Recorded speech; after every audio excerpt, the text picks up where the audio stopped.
And ladies and gentlemen, welcome back to our new show. It's new show, it's new show. Why is it called new show? Nobody knows. It's new show.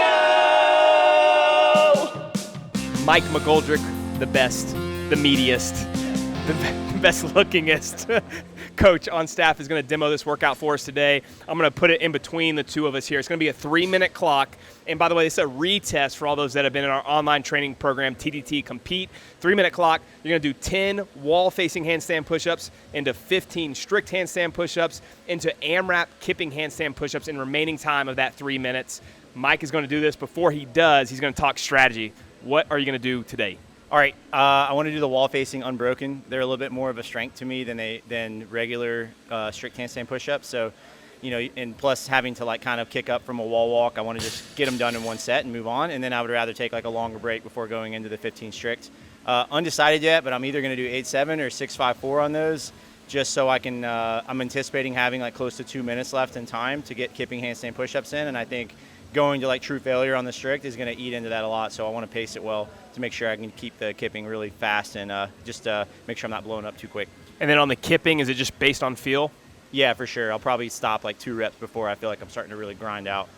All right, let's do it, folks. I'm going to start the clock for Mike. Again, it's only a 3-minute clock. This is a retest. I'll talk about that in a second once he gets going.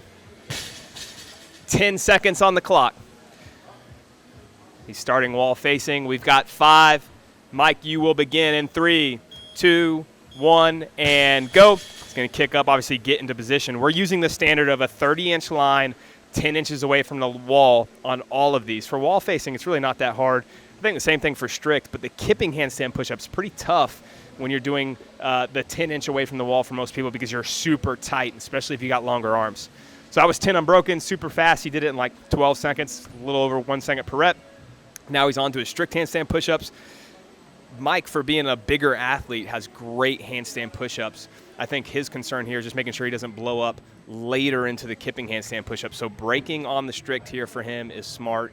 If you're someone that's like amazing at handstand push-ups, both wall-facing and strict, you could take some risks and do those unbroken, like go really fast wall-facing, flip around, and then kick up and do 15 unbroken. But I think for most of us, even if you're good at them, having a couple breaks on the strict handstand push-ups makes sense so that you can go fast on the kipping. Because again, if this is a score, let's say it's a qualifier workout that you're doing, or you're doing something in an in-person competition where there's max handstand push-ups, it's not about how you start, it's about how you finish. And we all know once you blow up, they're really hard to come back from. All right, so you see he has the position where his thumb's only on the tape line, and you'll see when he kicks up again. Some people like their fingers, non-thumbs, like index finger or middle finger. I really like just having thumb on it. That gives me a little bit more space with my arms. I can spread my arms out, just like Mike's doing here. So he still has a nice wide base. He's doing a really good job of shortening his kip, too.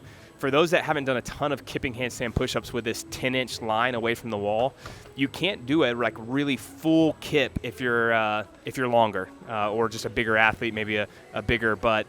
It's really hard to come all the way down. So learning a shorter kip like he has, where his knees are still bending, he's still coming to about 90 degrees with his thighs into his hip, but he's able to kind of pop up a little bit more aggressively without coming or bringing his knees all the way down into his stomach. All right, so he has right now exactly 1 minute left. He looks really good. His strategy of basically going like AMRAP -2, which that means basically an AMRAP set, 2 away from failure, I think is a really good strategy for someone that's good at handstand push-ups, where you know you can keep turning around and doing small sets. Maybe it's 4 to 6 every time, or for someone that's really good, maybe it's 6 to 8 or 8 to 10. But you don't want to get to failure earlier on in this workout. Now, at the 2:45 mark, it may be worth taking some risks and seeing if you can kind of hold up on your hands and do a couple more where you're almost bouncing off of the mat. But earlier on, when you start your kipping handstand push-ups, you do not want to go to failure in this workout. You can see his lockout's getting a little bit slower, but man, his kip still looks really efficient. He still looks like he can do a couple sets of 2 or 3 here. 15 seconds left. Yeah, really good kips here. 10 seconds, Mike. This is where you may want to take a risk here. Shorter rest break, kick back up with 5 seconds, see if you can get another rep. 3, 2, 1, and time. What was your total rep count? I think 35 or 30. Right. 30. go back. Between 30 and 35, you guys can count them. A reminder for those that have been in the program, this is a retest. So we did this originally on July 20th, and now we're doing it again this week, August 31st. So compare your score from the original test. That's it. See you guys.